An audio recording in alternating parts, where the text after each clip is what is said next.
Gravitation part 2। Centripetal force एक ऐसा force है जो सर्कुलर मूविंग ऑब्जेक्ट्स पर एक्ट होता है। जो भी ऑब्जेक्ट सर्कल में मूव होते हैं उन पे होता है। तो एक एक्सपेरिमेंट देखते हैं। अगर एक इंसान है जिसने पत्थर को बांधा है स्ट्रिंग पे और स्ट्रिंग को घुमा रहा है गोल गोल, और एक्चुअली में वो पत्थर भी साथ में गोल गोल घूम रहा है, ये दोनों अच्छे से सर्कुलर मोशन में क्यों घूम रहे हैं? क्योंकि एक फोर्स है जो इस पत्थर पे स्ट्रिंग पे एक्ट हो रहा है। व्हाट इफ अगर मैंने इस स्ट्रिंग को तोड़ दिया, तो जब ये स्ट्रिंग टूट जाती है और पत्थर अब स्ट्रिंग से कांटेक्ट में नहीं है, तो एक्चुअली में ये पत्थर उड़ के चला जाएगा एक 90 डिग्री डायरेक्शन में। और इसे कहते हैं टेंजेंट से। इसे कहते हैं कि वो स्ट्रेट लाइन हो जाएगा, फ्लाई हो जाएगा straight line tangent to the circle from its position. तो उसका पोजीशन जो था वहां से वो टेंजेंट बना के उड़ेगा। तो टेंजेंट से बेसिकली मतलब है कि वहां से वो 90 डिग्री बना के उड़ जाएगा। क्योंकि अब उस पर वो फोर्स एक्ट नहीं हो रहा है, क्योंकि स्ट्रिंग ब्रेक हो गई है। अगर पत्थर समझो इधर है दूसरी जगह पे और हमने स्ट्रिंग ब्रेक कर दी है, तो वो टेंजेंशियल पोजीशन से फ्लाई हो जाएगा। इसका मतलब है 90 डिग्री बना के वो फ्लाई हो जाएगा। तो एक्चुअली में पहले सेंट्रीपिटल फोर्स जो था सेंटर की तरफ एक्ट हो रहा था। इसके बारे में, सेंट्रीपिटल फोर्स के बारे में हम आगे देखते हैं। Centripetal force. सेंट्रीपिटल फोर्स उस ऑब्जेक्ट पे एक्ट होता है जो सर्कल में मूव होती है। ये फोर्स सेंटर की तरफ डायरेक्टेड है, इसलिए ऑब्जेक्ट सेंटर की तरफ पुल होती है जब वो सर्कल में मूव होती है इस सेंट्रीपिटल फोर्स के कारण। कुछ सर्कल में ऑब्जेक्ट्स घूमते हैं, उनके हम एग्जांपल देते हैं कि उन पर सेंट्रीपिटल फोर्स कैसे एक्ट होता है। तो अर्थ जो है वो सन के अराउंड घूमता है, तो ये एलिप्स में घूमता है डेफिनेटली, पर रेडियस तो बनाता ही है। तो इस पे भी सेंट्रीपिटल फोर्स एक्ट होता है, क्योंकि ये घूमता होता है, रिवॉल्व कर रहा होता है। तो सेंट्रीपिटल फोर्स जो है सन के डायरेक्शन में होता है, और ये सेंट्रीपिटल फोर्स आता है ग्रेविटेशन फोर्स के वजह से। सिमिलरली अगर एक कार जो है वो सर्कल ले रही है, टर्न ले रही है, राउंड ले रही है, तो एक्चुअली वो एक सर्कल बना रही है। तो सर्कल बना रही है तो सेंट्रीपिटल फोर्स ने तो आना ही है, और यहाँ पर भी आएगा सेंट्रीपिटल फोर्स, जो उसे इस सर्कल जो वो बना रही है टर्न लेते वक्त उसके सेंटर में पुल करेगा। और ये फोर्स जो है सेंट्रीपिटल फोर्स, ये आता है फ्रिक्शन फोर्स के वजह से। वो फ्रिक्शन जो टायर और जमीन के बीच हो रहा होता है। Distance versus displacement. डिस्टेंस होता है टोटल लेंथ कवर, टोटल में कितनी लेंथ कवर की गई है। अगर एक एग्जांपल ले, हम ए पोजीशन पे है, ए से हमें जाना है बी पोजीशन पे, उसके बीच है 10 मीटर, पर शायद इस स्ट्रेट पाथ में कुछ कंस्ट्रक्शन है या शायद कुछ ट्रैफिक जाम है, इसलिए हम स्ट्रेट पाथ नहीं ले सकते बी पहुंचने को, और हमने लिया है एक कर्व 20 मीटर का। तो अब मेरी डिस्टेंस 10 मीटर है कि 20 मीटर है जब मैं बी पर पहुंच चुकी हूँ? तो मेरी डिस्टेंस एक्चुअली है 20 मीटर, क्योंकि लिए डिस्टेंस देखता है टोटल में कितना लेंथ मैंने कवर किया है, मुझे वहां तक पहुंचने को कितना लेंथ लगा है। तो मुझे 20 मीटर का लेंथ लगा है। वहीं पर अगर हम डिस्प्लेसमेंट देखें, वो होता है डिस्टेंस प्लस डायरेक्शन। डायरेक्शन भी बताना पड़ता है कि नॉर्थ में गए हैं कि साउथ में, क्या राइट में कि लेफ्ट में, और साथ ही में डिस्टेंस। पर यहाँ पर डिस्टेंस बताते वक्त थोड़ा सा डिफरेंस है। यहाँ पर हम लेंथ कितनी कवर की गई है वो नहीं बताएंगे, यहाँ पर सिर्फ हमारा इनिशियल पोजीशन और हमारा फाइनल पोजीशन जो है वो ही कंसिडरेशन में लिया जाएगा। तो यानी डिस्प्लेसमेंट एक्चुअली देखता है कि डिस्टेंस कितना चेंज हुई है। तो सपोज हम वापस 0 मीटर पे थे और ये 0 मीटर का डिस्टेंस था, जो डिस्टेंस नहीं था एक्चुअली, इसका लेंथ था 10 मीटर, बट हम गए थे 20 मीटर तक चल के। तो हमारा डिस्टेंस जो हमने कवर किया था बी तक पहुंचने को वो था 20 मीटर, क्योंकि उतना लेंथ हमने कवर किया था। बट डिस्प्लेसमेंट तो कितना लेंथ कवर किया वो कंसिडर नहीं करता है। शुरू में कितना था, इनिशियली पोजीशन क्या था, और फाइनली बी पोजीशन पे मैं पहुंची हूँ 10 मीटर दूर पहुंची हूँ, 10 मीटर दूर ए पोजीशन से। तो वो सिर्फ ये देखेगा, फाइनल पोजीशन है 10 मीटर और शुरू में था 0 मीटर, फाइनल माइनस इनिशियल जो है 10 मीटर, तो डिस्प्लेसमेंट हो गया 10 मीटर। और कहाँ गई हूँ डायरेक्शन में, नॉर्थ में गई हूँ ए से, तो to the north of point A, ये हुआ displacement. Speed versus velocity. Speed होता है rate at which an object covers distance, यानी कि कितना डिस्टेंस आपने कवर किया है कितने टाइम में। अगर हम यही एग्जांपल ले, तो हमें ए टू बी जाना है, बट हम वो स्ट्रेट पार्ट 10 मीटर का नहीं ले सकते, इसलिए हमने कर्व पार्ट 20 मीटर का लिया है। सपोज इसके लिए लगे हमें 2 आवर्स, तो स्पीड होता है 20, that is the length covered distance upon two जो है टाइम टेकन, तो स्पीड होता है 10 मीटर पर आवर। अब वेलोसिटी क्या होता है? वेलोसिटी होता है स्पीड तो बताना ही, साथ में डायरेक्शन भी बताना, कौन से डायरेक्शन में मैं जा रही हूँ। तो वेलोसिटी एक्चुअली होता है rate at which the position change. Speed क्या था?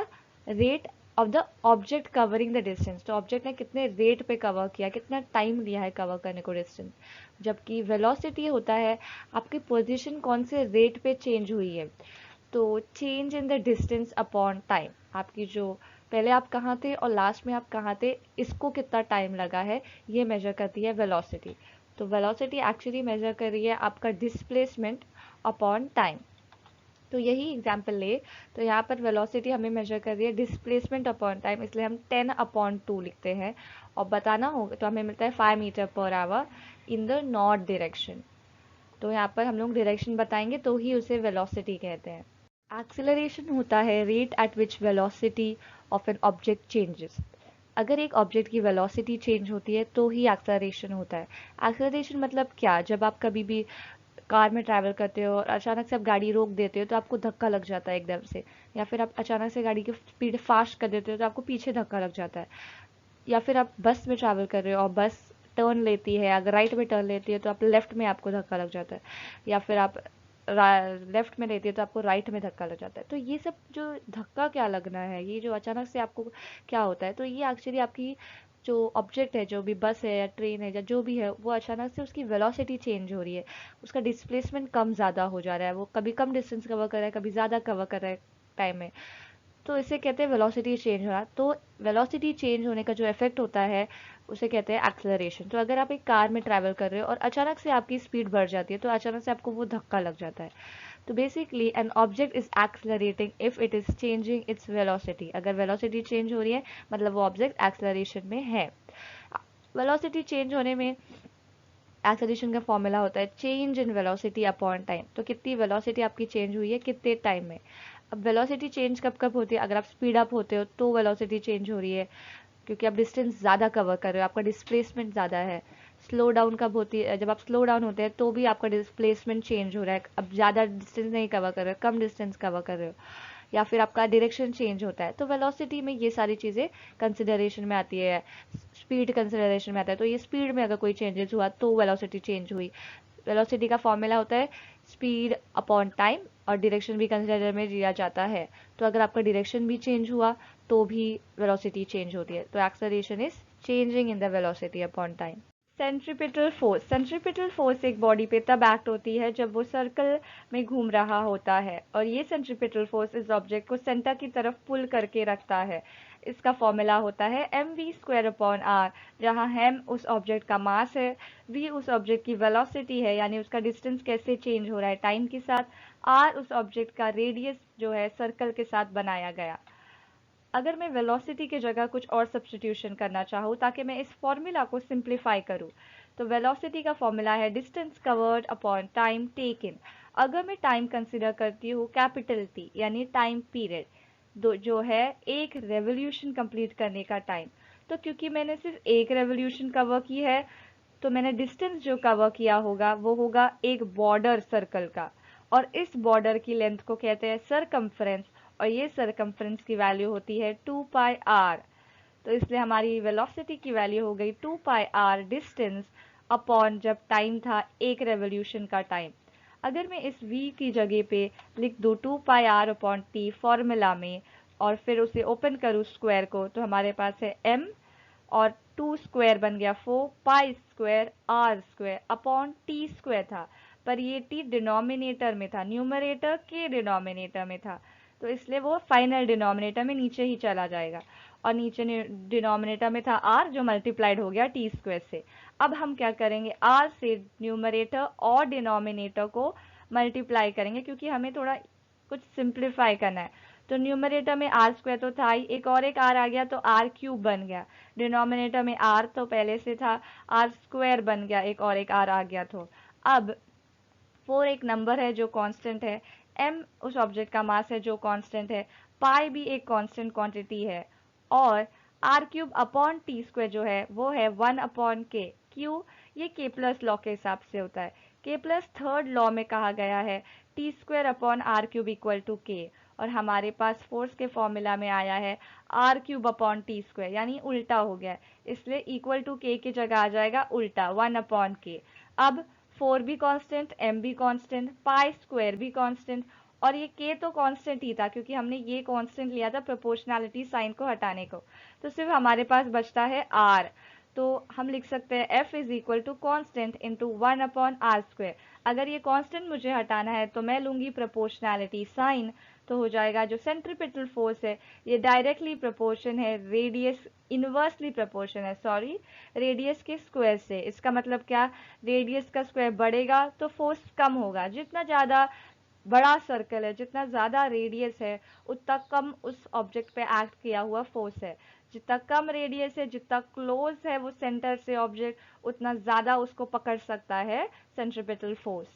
फ्री फॉल, फ्री फॉल अगर एक इंसान एक बॉल को पकड़ा है, उस बॉल पे कितने फोर्स एक्ट हो रहे हैं। एक फोर्स, वो फोर्स जो है जो इंसान ने उसे पकड़ने के लिए अप्लाई किया है, और एक दूसरा फोर्स है ग्रेविटेशनल फोर्स जो अर्थ ने अप्लाई किया है उस बॉल पर। अगर ये बॉल गिर जाता है नीचे, जब ये गिर रहा है तो इस पे कितने फोर्सेस एक्ट हो रहे हैं, क्योंकि उस इंसान ने उसे छोड़ दिया है इसलिए ऊपर का फोर्स तो है नहीं, और नीचे ग्रेविटेशनल फोर्स उसे पुल कर ले रहा है नीचे, तो एक ही फोर्स एक्ट हो रहा है। जब कोई ऑब्जेक्ट पर सिर्फ एक फोर्स जो है ग्रेविटेशन फोर्स एक्ट हो रहा होगा और वो बॉडी मूव होता है नीचे, उसे कहते हैं फ्री फॉल। बट हमारे एयर में कभी फ्री फॉल होता है, तो ऐसा नहीं है, नहीं होता है, क्योंकि लिए जब भी कोई ऑब्जेक्ट नीचे गिर रहा होता है ग्रेविटेशन फील्ड के वजह से, उसका एयर के साथ फ्रिक्शन होता है और उसके कारण फ्रिक्शन फोर्स जनरेट होता है, और फ्रिक्शन फोर्स ऑपोजिट डायरेक्शन में है। बॉल नीचे जाता है, फ्रिक्शन फोर्स उल्टा उसे खींचता है। तो हमारे एयर में तो ऐसा पॉसिबल नहीं है। वैक्यूम यानी जहाँ पर एयर नहीं होती है और बॉडी अगर ग्रेविटेशन इन्फ्लुएंस में गिर रहा है तो उसे फ्री फॉल कहेंगे। स्पेसक्राफ्ट, सैटेलाइट, मून, ये सब फ्री फॉल में है। अगर वीडियो अच्छा लगा हो तो लाइक ज़रूर करें, सब्सक्राइब करें, और कमेंट करके कुछ डाउट पूछना है तो वो भी पूछ सकते हो, और अपने दोस्तों से सबसे शेयर भी कीजिए।